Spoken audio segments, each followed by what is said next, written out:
Tiger है तू tiger road road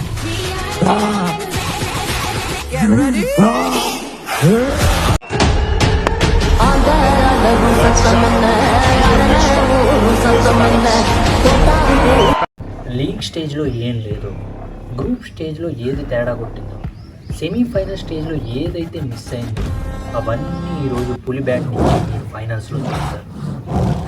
అయిపోయింది, పులి ఉపవాసం ఇంకా అయిపోయింది. ఈ విరుచుకుపడడం ఒకటే ఆలస్యం.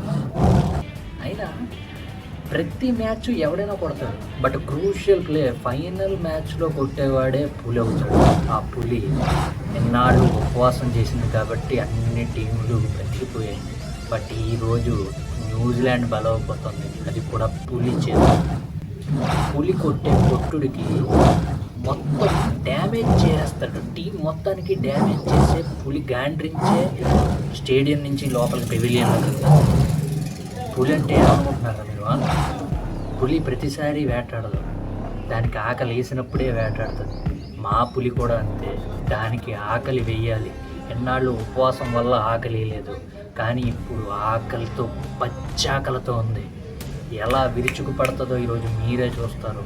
మీరు పులిని అవుట్ చేయాలనుకుంటే 10 బాళ్ళు లోపే అవుట్ చేయండి. 10 బాళ్ళు దాటాడా పులికి ఆకలి పెరిగిపోతుంది. పులికి ఆకలి పెరిగితే టీం స్కోరు 250 కాదు 350కి వెళ్ళిన ఆశ్చర్యపోకలేదు. మిగతా వాళ్ళు హిట్టింగ్ చేస్తే ఓన్లీ వాళ్ళ స్కోర్ మాత్రమే పెరుగుతుంది. అదే పులి హిట్టింగ్ చేస్తే, పులికి ఊపు వస్తే తన స్కోర్తో పాటు గ్రూప్ స్కోర్ కూడా పెరుగుతుంది.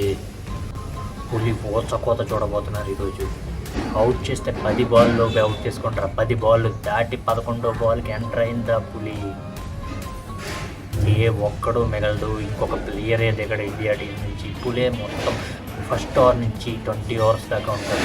లాస్ట్లో ఈ డైలాగ్ ఒకటి చెప్పేసి వెళ్ళిపోతారు, లేకపోతే ఫుల్ఫిల్ అవ్వదు. పులి అవుట్ అవ్వాలని కోరుకో, తప్పు లేదు. అదే పులిని రన్అట్ చేయాలనుకో, కొంచెం రిస్క్ అయినా పర్లేదు, ట్రై చేయొచ్చు. కానీ అదే పులి ఫామ్లోకి వచ్చాక ఆడుకోవాలనుకుంటే మాత్రం